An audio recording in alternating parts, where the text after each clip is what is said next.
तो सुनते वक़्त इन बातों को सुनते वक़्त हम बुद्ध की सहवास में है ऐसा महसूस करना है। और इन घटनाओं को जैसे हमारे सामने घटित हो रही है ऐसा समझकर इस प्रवचन को एक तरह से बुद्धानुस्मृति के अनुभव के द्वारा सुनना है। जैसे कि हमने देखा होगा कि राजगृह में जो रुद्रकूट पर्वत है, ऊँचाई पे है और उनके इर्द-गिर्द में ऐसे 5 पर्वत है, सुंदरता से वह निश्चित ही बहुत नज़ारा जो है प्राकृतिक सौंदर्य से भरा है। और जब कभी हम देखते हैं तो वहाँ पे अभी रोपवे लगा है, कई सारी भीड़ लगती है। हम महसूस करते हैं कि 2.5 साल पहले वह कैसा होगा। निश्चित ही वह राजधानी का शहर राजगृह और रुद्रकूट पर्वत वहाँ। तो बुद्ध अपना वर्षावास जो है वहाँ कर रहे हैं और वहाँ कुछ उपदेश दे रहे हैं जैसे कि वज्जियों को बताए हुए 7 नियम जो है उसके बाद जो अधोगति के या उन्नति के जो 5 नियम हैं। तो कई सारे बात वहाँ बताते हैं और बुद्ध अपना अ उस राजगृह का अंतिम प्रवास शुरू करते हैं। बुद्ध की उम्र निश्चित ही उस वक़्त 80 साल के लगभग पहुँच चुके हैं और उस काल जो है उस गुदरकूट में उस शांति का माहौल है क्योंकि उनके पहले जो उनके शिष्य ज्येष्ठ शिष्य धम्म सेनानी सारिपुत्त मोगलायन उनकी भी मृत्यु हो चुकी। उनके साथ-साथ जो राहुल है या यशोधरा है, उनकी भी मृत्यु हो चुकी थी और जो विशाखा है, अनाथ पिंडिक है उनकी भी मृत्यु हो चुकी। तो इस बात को भिक्षु संघ भली-भाँति समझते और वहाँ उस गुड्डकुड पर्वत पे एक प्रकार से छची छाई हुई है ऐसा वातावरण है और बुद्ध फिर वहाँ से निकल पड़ते हैं अम्बल ठिका की ओर। अम्बलठिका ऐसा परिसर है जहाँ पे बहुत सारे आम्रवन है और उस आम्रवन में बुद्ध विश्राम करते हैं और अपनी मुख्य जी त्रिविध शिक्षा ये जो है जिसे शील समाधि प्रज्ञा की शिक्षा कहते हैं। तो वहाँ वह अपने भिक्षु संघ को प्रस्तुत करते हैं और उसके बाद वो नालंदा की ओर निकल पड़ते हैं जो अ, हमने देखा होगा कि अभी वहाँ विश्व विद्यापीठ है। बुद्ध उन काल 2500 साल पूर्व उस जगह रुकते हैं, विश्राम करते हैं और वहाँ से पाटलीग्राम की ओर अभी जो पाटना शहर है, तो उस पाटलीग्राम में वहाँ उन सभी भिक्षुओं के साथ वह निवास करते रहते हैं और शीलों के बारे में उपदेश करते हैं। शीलों के जो 5 लाभ है और उनकी जो दुःशील की जो 5 हानियाँ हैं उन बारे में वहाँ प्रवचन देते हैं और फिर वहाँ से धीरे-धीरे वह निकल पड़ते हैं वैशाली की ओर। बीच में जो वैशाली का रास्ता है निश्चित ही वहाँ जो नंदी ग्राम है जो कोटा ग्राम है वैशाली के बीच पड़ता है और वहाँ से उस गांव से जाते-जाते जहाँ वैशाली में जो जैन के मत को मानने वाले कई लोग हैं, उनसे भी वह प्रवचन दे के उनका मत परिवर्तित करते हैं और बुद्ध फिर वहाँ जो वैशाली में रुक कर जैसे ही पता चलता है कि वैशाली में जो आम्रवन है जहाँ वैशाली की जो आम्रपाली है वह बुद्ध को मिलने आती है क्योंकि उन्हें पता चलता है कि बुद्ध अपने नगरी में आई है। तो बुद्ध को मिलना, तो वैशाली में जाके बुद्ध को वह मिलते हैं, उनको नम्र निवेदन करते हैं, वंदन करते हैं और कल का भोजन हमारे घर आके आप पधारिए और भोजन का निमंत्रण स्वीकार कीजिए। ऐसा कहकर बुद्ध को निमंत्रण देते हैं। और जो उनके साथ में जो सभी भिक्षु दूसरे दिन उनका निमंत्रण स्वीकार करके निकलते हैं, तो उसके पहले वहाँ जो राजा जो है वहाँ रास्ते में आम्रपाली को मिलते और आम्रपाली को पूछते हैं कि आम्रपाली कहाँ से आ रहे हैं? तो मैं बुद्ध को मिल के आई हूँ। और कल का भोजन का निमंत्रण बुद्ध ने मेरा स्वीकार कर लिया है। तो वह जो राजा है प्रसेनजीत उन्हें ऐसा कहता है कि यह जो निमंत्रण है हमें दे दीजिए। कल का भोजन बुद्ध हमारे घर करेंगे और 1,00,000 स्वर्ण मुद्राएँ मैं आपको उसके बदले दे देता हूँ। लेकिन आम्रपाली इन बातों के लिए तैयार नहीं होती है और कहते हैं कि अ, अगर आपका यह वैशाली का पूरा राज्य भी मुझे दे दे तो मैं मेरे इस निमंत्रण को आपको नहीं दूँगा। फिर राजा बुद्ध के पास निकल जाता है और बुद्ध को पूछता है और बुद्ध के पास संवाद करते हैं, उनका दर्शन लेते हैं और निमंत्रण देते हैं कि कल मेरे घर भोजन के लिए भिक्षु संघ के साथ आप आइए। लेकिन बुद्ध कहते हैं कि मैंने तो वैशाली ये जो आम्रपाली है, उनका निमंत्रण कल स्वीकार कर लिया है, इसलिए मैं आपका निमंत्रण नहीं स्वीकार कर सकता। तो वो फिर दूसरे दिन पूरे संघ के साथ, भिक्षु संघ के साथ बुद्ध वैश्य जो आम्रपाली है उनके घर चले आते हैं और वहाँ भोजन करते हैं। निश्चित ही भोजन के उपरांत वह कुछ शिक्षा ही देते हैं। और फिर दूसरे दिन जो वैशाली की जो कुटागार शालाएँ जो है, वहाँ बुद्ध सभी भिक्षुओं को इकट्ठा बुला के सभागृह में वहाँ कुछ उपदेश देते हैं और वह ऐसा महत्वपूर्ण उपदेश है बोधि पथ के जो 37 बोधि पथ है जिसमें 4 स्मृति प्रस्थान है, 4 सम्यक प्रयास है, 4 रुद्धिपाद है, 5 इंद्रिय और 5 बल, 7 बोधांग और 8 अष्टांग मार्ग। ऐसे 37 बोधिपथ की शिक्षाएँ बुद्ध वहाँ उस आम्रवन के उस वैशाली के कुटागार शाला में भिक्षुओं को देते हैं। निश्चित ही बुद्ध का यह जो पड़ाव है, यह जो निकल जाना है, उनके अंतिम है। एक-एक करके वह राजगृह से लेके आगे बढ़ रहे हैं और उन प्रवचन के बाद सभी भिक्षुओं के सामने बुद्ध घोषणाएँ करते हैं कि तथागत अभी 3 माह के बाद महापरिनिर्वाण को जाने वाले हैं और कुशीनगर में तथागत का महापरिनिर्वाण होने वाला है। बुद्ध की ये घोषणाएँ सुन के सभी भिक्षु, सभी संघ उनके पैरों की ज़मीन खिसक जाती है। वह उसमें के कुछ दुखी होते हैं जो अरंत तक नहीं पहुँचे हैं और फिर दूसरे दिन बुद्ध उस वैशाली के वज्जी को मिलते हैं। सैकड़ों वज्जियों जो है उनका दर्शन करने आते हैं। सभी के चेहरे पर उदासी छाई रहती है क्योंकि बुद्ध ने घोषणा की हुई रहती है और वह जब बुद्ध निकलते हैं वैशाली के बाहर और अपने हाथ में जो भिक्षा पात्र है बुद्ध के हाथ बुद्ध जो है वो वैशाली के वज्जियों के लोगों के हाथ में सौंप देते हैं और कुछ अंतर चलने के बाद ये जो पीछे मुड़ के हाथी के भांति बुद्ध देखते हैं वैशाली का अंतिम दर्शन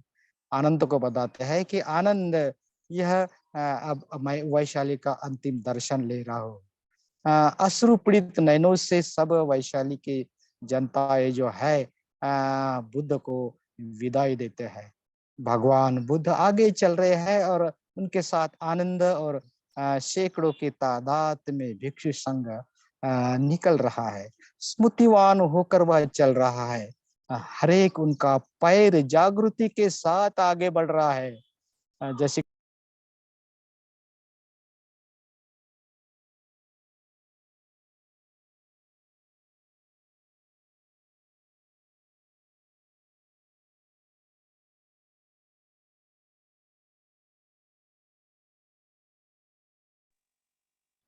आवाज गई, आवाज गई मंजुआती जी, आवाज नहीं आ रही।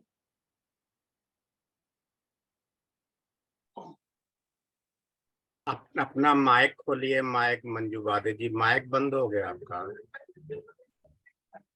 खुल गया, अभी अभी आ रहा आवाज? या आ रही, आ रही, आ रही।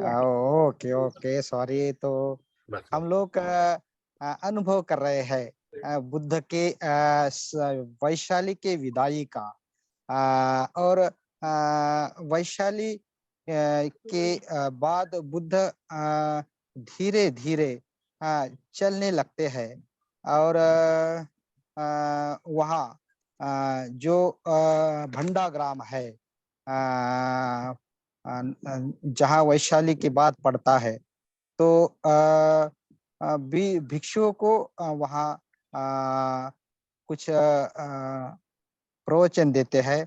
हट्टी नगर, भोगनगर, जम्बूग्राम, आम्रगाम, ऐसे गांव बीच में लगते हैं। और धीरे धीरे बुद्ध पावा में पहुंचते हैं। पावा जो नगर है, निश्चित ही वहाँ कुछ लोहार जो चुंद है वहाँ रहता है। और पावा में रह के वहाँ उनके आम्रवन में भिक्षु संघ के साथ बुद्ध आते हैं। और यह खबर चिंद को पहुंचती है, जो देव और मनुष्य के शास्ता है, वैसे भगवान बुद्ध मेरे आम्रवन में ठहरे हैं। मैं कितना भाग्यशाली हूँ। उनके मन में श्रद्धा के भाव उभरते हैं और तुरंत वह बुद्ध के दर्शन करने चले आते हैं। बुद्ध को याचनाएं करते हैं, निमंत्रण देते हैं कि कल का भोजन मेरे घर आप पधारिए और भोजन का स्वीकार कीजिए। बुद्ध मौन में ही सम्मति देता है। और बस रात से ही चिंद खाना बनाने की तैयारी में लग जाता है। बढ़िया बढ़िया पकवान जो है वह बनाने लगता है। और उसमें जब देखते हैं चिंद कि भगवान बुद्ध बहुत थके हुए हैं, अशक्त है, तो उनको ऊर्जा मिलना चाहिए।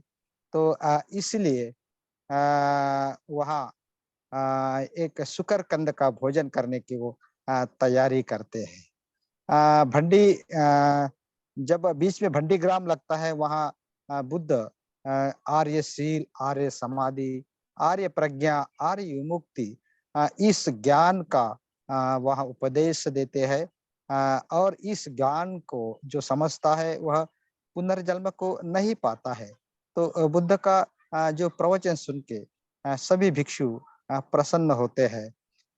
और ये जो चुंद लोहार के घर में बुद्ध जब देखते हैं, तो जो शुकरकंद का खाना है वह सेहत के लिए, पचाने के लिए कठिन है। इस बात को समझते हुए बुद्ध जो है चुंद को बताते हैं कि जो बचा हुआ खाना है एक गड्ढे में डाल दीजिए, किसी को खाने के लिए नहीं दीजिए। और बुद्ध जो है इस भोजन को ग्रहण करते हैं। और इन भोजन का निश्चित ही उनको तकलीफ होती है, शारीरिक वेदनाएं, पीड़ाएं होती है। लेकिन बुद्ध धीरे धीरे ध्यान की अवस्था में जाते हैं, जो सामीश वेदना से निरामिष वेदना की ओर जाते हैं, तो यह जो शारीरिक वेदना जो है नष्ट होती है। तो उस दर्द के साथ वो आगे निकल पड़ते हैं। और बीच में जो कुकुत्थ नदी है वहां वह रुकते हैं। आनंद को कहते हैं कि प्यास लगी है, जल को लेके आया। आनंद जाते हैं वहां से। कई सारी बैलगाड़ियां गुजरी हुई रहती है, तो पानी थोड़ा अशुद्ध रहता है, तो उनको शुद्ध होने तक वहां रुकते हैं। तो शुद्ध होने के बाद पानी लाते हैं। बुद्ध वहां पे जो हाथ पैर धो के पानी पीते हैं। और आगे जो हिरण्यवती नदी है उनको लांग कर उनके दूसरी ओर वह निकल पड़ते हैं कुशीनारा की ओर। वह वैशाख पूर्णिमा का दिन है। और वातावरण जो है पूर्णिमा के जो उजाला है पूनम का चांद जो है, तो सभी ओर शांति फैली है। और बुद्ध कहते हैं कि बीच में जो आलार कालाम का जो शिष्य है, वह रास्ते में मिलता है। वह बुद्ध का अभिवादन करता है। बुद्ध उन्हें कुछ बातें सुनाते हैं, प्रवचन बताते हैं, और एक दुशाला बुद्ध को वह भेंट देता है। उसके साथ साथ बुद्ध कहते हैं कि आनंद को भी इसको दीजिए, दोनों को दो दुशाला देते हैं। और आगे चल के, जैसे हम उसे दुपट्टा कहते हैं अभी के, तो आगे चल के उस हिरण्यवती नदी को लांग कर कुशीनारा वहां पहुंच जाते हैं, जहाँ शाल वृक्ष का सुंदर वन रहता है। और जो शाल वृक्ष है सुंदर नजर आता है। बुद्ध का दुशाला दोनों वृक्ष के बीच में संगाटी के साथ नीचे डाला हुआ रहता है। और उस समय जो सुंदर ऐसा वातावरण में बुद्ध के देह के ऊपर जो शाल वृक्ष के फूल है, जो बेमौसम, उस समय फूलों का मौसम तो नहीं था, लेकिन उनके देह पे फूलों की बारिश हो रही है। और आनंद देखकर अचंभित होते हैं। लेकिन बुद्ध कहते हैं कि ये जो फूलों के द्वारे मेरा सम्मान मेरे काया पर गिर रहा है, ये मेरा असली सम्मान नहीं है। मेरा असली सम्मान क्या है? तो जब कोई कुल पुत्र शीलों में अ, अभ्यस्त होकर समाधि को विकसित करता है, और इन समाधि के द्वारे प्रज्ञा को निर्माण करता है, तो असला सम्मान तभी है जब मेरे कुलपुत्र, जब मेरे शिष्य इन बातों को उजागर करते हैं। तो फिर इस संदेश को बुद्ध कहते हैं। फिर जैसे जैसे बुद्ध का महापरिनिर्वाण काल नजीक आते रहता है, तो बीच में जो आनंद है, एक दरवाजे के कोने पे जाके रोने लगता है। अपने अश्रु को नहीं रोक पाते। जब बुद्ध देखते हैं कि आनंद नहीं दिख रहा है, तो आनंद कहाँ है? तो आनंद को जाओ बुला के लाओ। और आनंद वहां आते हैं। बुद्ध फिर बताते हैं कि देखो आनंद, यह जो सारा संसार है वह अनित्य है। जहाँ उदय है वहाँ अस्त है, जहाँ जन्म है वहाँ मृत्यु है। हर को जन्म लेना है और मृत होना है। इससे कोई किसी की छुटकारा नहीं है। जब बुद्ध इस बात को बताते हैं, बुद्ध भी अपने इस बात का अनुभव लेते, तो हम भी इससे छुटकारा नहीं पा सकते। जो बुद्ध है वही अपनी इच्छा से इस धरती पे जन्म ले सकता है। उनका जो महापरिनिर्वाण है वह इच्छा से वह ले सकते हैं। तो भिक्षु संघ को देखकर फिर बुद्ध जो है आनंद की तारीफ करते हैं कि यह जो आनंद जो है सर्वश्रेष्ठ ऐसा भिक्षु है। ऐतिहासिक काल में जितने भी सारे बुद्ध हुए हैं, उन बुद्धों के जितने भी सहायक जो है, सेवक जो है, सभी सेवक में यह जो बुद्ध है सर्व श्रेष्ठ है। और बुद्ध जो है बहुश्रुत है, सूत्रधर है। और ऐसा बुद्ध का जो जीवन है जो सभी को प्रभावित करता है।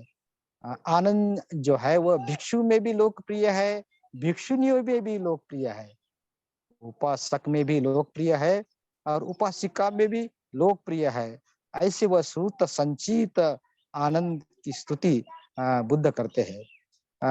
तो अपना जो गुरु है अपने शिष्य की भिक्षु संघ के सामने स्तुति करते हैं, आनंद को शांत करते हैं। आनंद का जो रोना रहता है वह शांत होता है।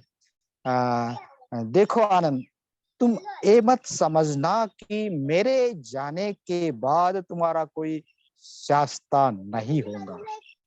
तथागत के बाद धम्म जो है, धम्म के विनय जो है, वही शास्त्र है, वही तुम्हें सिखाएंगे, वही तुम्हारा असली शास्त्र होगा। और धीरे धीरे वहां पे जो कोई कुछ और बातें बुद्ध बताते हैं कि जैसे कि स्त्रियां के बात साथ कैसे बात करना चाहिए, जागृति पूर्वक कैसे रहना चाहिए, उनको कैसा सम्मान देना चाहिए। और कुछ और वहां पे जहाँ बुद्ध रात के पहले प्रहर में प्रवास करते हैं, और धीरे धीरे परिनिर्वाण की ओर जाते हैं। तो वहाँ आखिरी में बुद्ध भिक्षु संघ को सवाल पूछते हैं कि क्या आपके मन में कोई अभी इस वक्त शंका उपस्थित है, बुद्ध के बारे में, धम्म के बारे में, संघ के बारे में कोई प्रश्न है तो अभी पूछिए। सभी भिक्षु समुदाय शांत होता है। और आनंद कहते हैं कि कितनी आश्चर्य की बात है कि कोई भी भिक्षु में अभी कोई संदेह नहीं है। 3 बार बुद्ध पूछते हैं, सभी शांति से बैठे ही रहते हैं। और बुद्ध जैसे जैसे पहले पहर से दूसरे पहर की ओर आगे बढ़ते हैं। और उस मल्ल के नगरी में, उस कुशीनारा में के मल्ल में सुभद्रा नाम का एक परिव्राजक, जिनको पता चलता है कि बुद्ध का आज महापरिनिर्वाण होने वाला है, तो वह अंतिम दर्शन के लिए निकल आता है। रात का दूसरा पहर रहता है और आनंद को पूछता है कि मुझे बुद्ध को मिलना है। लेकिन आनंद कहते हैं कि बुद्ध अभी थके हुए हैं, वह नहीं मिल सकते, उनको आप नहीं मिल सकते। लेकिन यह बात सुन के जो बुद्ध जो है, उनको उस बात सुनाई जाती है और वह कहते हैं आनंद को, आनंद उनको आने दीजिए, उनके मन में जो शंका है उसको निरसन करने दीजिए। और फिर सुभद्रा बुद्ध की ओर आता है। बुद्ध उनसे सवाल पूछते हैं, क्या आपके मन में कौन सी शंका है? तो बुद्ध बताते हैं कि वह सवाल पूछता है कि यहाँ के परिसर में जो जो भी बड़े बड़े हस्तियां हैं, जैसे अजित केश कंबल हो, संजय वेलत्ती पुत्र, पूरण काश्यप, मक्खली कोसा, निगंतनाथ पुत्र, जिनके बड़े बड़े नाम थे, क्या यह अरहंत को प्राप्त हुए हैं? ऐसा सवाल बुद्ध को वह सुभद्रा नाम का परिव्राजक जो है वह पूछता है। बुद्ध कहते हैं कि सुभद्रा, अभी समय बहुत कम है और इन बातों में चर्चा करके तुझे क्या लाभ? मुझे ये बताओ कि क्या तुझे अरहंत पद प्राप्त करना है? तो बुद्ध उन्हें उपदेश देते हैं, कुछ बातें बताते हैं, जहाँ अष्टांग मार्ग का उपदेश, आर्य अष्टांगिक मार्ग का उपदेश बुद्ध करते हैं, उनकी शिक्षाएं देते हैं। और ऐसा कहते हैं कि खड़े खड़े ही उन शिक्षाओं को सुनकर सुभद्र जो है वह धर्म चक्षु को पा लेता है। और यह जो है सुभद्र भगवान बुद्ध का अंतिम शिष्य उस वक्त बन जाता है। उस आखिरी पड़ाव में, जैसे बाबा साहब 5 दिसंबर के आखिरी रात में भी अपना कार्य करते रहे, मिलते रहे, जैसे जैन मुनियों को मिले, कई सारे पत्र व्यवहार लिखे।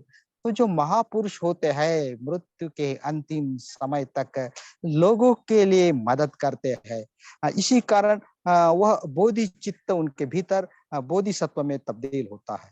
धीरे धीरे रात का पहर जो है दूसरे पहर से तीसरे पहर की ओर बुद्ध महापरिनिर्वाण की ओर जाते हैं। निश्चित ही उस वक्त जो है ध्यान जो है बुद्ध ध्यान की एक अवस्था से दूसरी अवस्था में जाते हैं। पहले ध्यान, दूसरे ध्यान, तीसरे ध्यान, चौथे ध्यान। फिर रूप ध्यान की पहली ध्यान की अवस्था, दूसरी, तीसरी, चौथी अरूप ध्यान की अवस्था। तो बीच में आनंद जो है, सब लोग शांति से ध्यानस्थ बैठे हैं, सभी अरहंत बैठे हैं और आनंद अनिरुद्ध से सवाल पूछते हैं कि क्या अभी तथागत महापरिनिर्वाण को गए हैं? अनिरुद्ध कहते हैं कि नहीं आनंद, अभी वक्त है। अभी शास्ता भगवान बुद्ध जो है रूप ध्यान में है। फिर अरूप ध्यान में जाएंगे। धीरे धीरे बुद्ध ध्यान की उच्च अवस्था में जाते हैं और जो निर्वाण की बात है, निर्वाण को पाते हैं। यह जो निर्वाण को पाना, निर्वाण का अनुभव, बुद्ध के निर्वाण का, महापरिनिर्वाण का अनुभव, जो बुद्ध को जब याचना की गई थी कि क्या भिक्षु वो में कोई संदेह है, कोई समस्याएं है, बुद्ध को ऐसी जो याचना है कि बुद्ध रहे, अनंत काल तक रहे, क्योंकि जगत में समस्याएं है, दुख है, सभी दुख से पीड़ित है, उनको दवाई की जरूरत है, औषध की जरूरत है, डॉक्टर की जरूरत है। लेकिन किसी ने उन्हें नहीं पूछा, ऐसा कहते। तो बुद्ध फिर आखिरी तीसरे पहर में, रात के तीसरे पहर में वह उनका अंतिम जो शब्द है, अपमादेन संपादित, जागृति पूर्वक रहिए। बस बुद्ध का अंतिम शब्द सुनकर वह महापरिनिर्वाण में चले जाते हैं और सभी जो भिक्षु संघ है वहाँ खड़ा होता है। रात का समय है, पूर्णिमा की चांद का जो उजाला है बुद्ध के देह पर गिर रहा है, चमक रहा है। बुद्ध का जो स्वर्णमय कांति शरीर है और मानो वहाँ शांति शांति है। और चंद्रमा की रात की जो रात है, जो चंद्रमा साक्षीदार है, जिन चंद्रमा के साक्षी में बुद्ध का जो संबोधि प्राप्ति का क्षण है, बुद्ध गया में अनुभव किया है, उसका वो साक्षीदार। और आज का वह भी का क्षण, महापरिनिर्वाण का क्षण, जहाँ बुद्ध की उस अवस्था, उस महापरिनिर्वाण की अवस्था, उस चांद के द्वारा साक्षीदार के रूप में वह देख रहे हैं और बुद्ध महापरिनिर्वाण को जाते हैं। चांद की जो किरणें है, शाल वृक्ष के बीच से आते हुए जो दोनों वृक्ष के बीच जो संघाटी और दुशाला रखा है, उनके ऊपर बुद्ध का बदन और चमकता हुआ और उसके साथ साथ बुद्ध के ध्यान के द्वारा, बुद्ध जब ध्यान से फिर पहले दूसरे तीसरे ध्यान में आते हैं तो महापरिनिर्वाण में चले जाते हैं और शांति से इस महापरिनिर्वाण को पाते हैं। तो वहाँ का जो भिक्षु समुदाय है, जो कुछ एकदम से जैसे उनकी छत्र छाया चली गई हो, जो अरहंत है वो देखते हैं, सुनते हैं। वो अनित्यता की बात जो है उनको अपने चक्षु से समझ लेते हैं, लेकिन कुछ भिक्षु जो है रोने लगते हैं। तो यह जो घटनाएं जो है बुद्ध काल से हमें जोड़ लेती है। बुद्ध की जो काया जो है, जो महापरिनिर्वाण हुई, वह निर्मल काया है। एक सिद्धार्थ के रूप में, वह एक मानव के रूप में इस धरती पर जिन्होंने जन्म लिया और इसी शरीर के द्वारा साधना करते वह संबोधि को उस बोधि वृक्ष के नीचे पा लिया और संबोधि के बाद उम्र के 45 साल तक, 80 साल की उम्र में वह महापरिनिर्वाण हुए। और कितनी जगह पैदल घूमे, पूरे दूर दूर तक अपने जो वर्षावास है जगह जगह, और वहाँ भिक्षु संघ को शिक्षित ही नहीं तो अपने अनुभव के द्वारा जो धम्म को बताया है। और बुद्ध कहते हैं कि मेरे बाद यह धम्म ही मेरा शास्त्र है। तो बुद्ध की जो काया है, जो निर्वाण काया है, वह हम अब नहीं देख सकते। वह तो काया जो है उनके महापरिनिर्वाण के बाद वहाँ के मल्ल राजा सभी ने चंदन की लकड़ी पर रखकर उनको जिनकी चिता को अग्नि दी। वहाँ कई सारे राजे वहाँ पे पधारिए थे। जैसे कि राजगृह से आजाद पुत्र अजात शत्रु, वैशाली से लिच्छवी वहाँ आए थे। और कपिल वस्तु से शाक्य, और बूली भी आए थे, अल्लावक्क से, रामग्राम से कोली आए थे। कुछ ब्राह्मण भी आए थे और मल्ल भी आए थे, पावा के मल्ल हो, कुशीनगर के मल्ल हो। और फिर उनके चिता जैसी शांत होती है तो ये जो चिता है, उनकी जो रक्षा है और इनके जो अवशेष है, तो उनको पाने के लिए उनमें एक तरफ से झगड़ा ही होता है कि मुझे चाहिए वैसा ही। लेकिन वहाँ का जो द्रोण ब्राह्मण है, वहाँ समझौता करता है, उनके जो 8 भाग करता है और सभी को सभी भाग जो है बाँट देते हैं। और आखिरी में जो महाकाश्यप है, जब तक नहीं आते वो चिता नहीं जलती, क्योंकि वो देर से आते हैं। और उनको भी सभी को जो हिस्सा मिलता है, तो उनके ऊपर जो स्तूप बने हैं, जब हम देखते हैं, बुद्ध की निर्माण काया तो नहीं है, लेकिन स्तूपों में, उनके अवशेषों में, जिन जहाँ उनके कई अवशेष रखे हैं, हड्डियाँ के हो, दांतों के हो, अलग-अलग जगह हो, चाहे अनुराधापुरम के, श्रीलंका के अनुराधापुरम में हो या भारत के अलग-अलग कई स्तूपों में हो, तो कई सालों तक स्तूपों की पूजा की जाती है। और उनके बाद बुद्ध का जो रूप है, अलग-अलग आकार में, अलग-अलग धातुओं में हम देखते हैं, जहाँ बुद्ध की जो निर्माण काया का एक प्रतीक करके है। लेकिन बुद्धानुस्मृति के द्वारा हम उनकी धर्म का अनुभव करने की कोशिश करते हैं।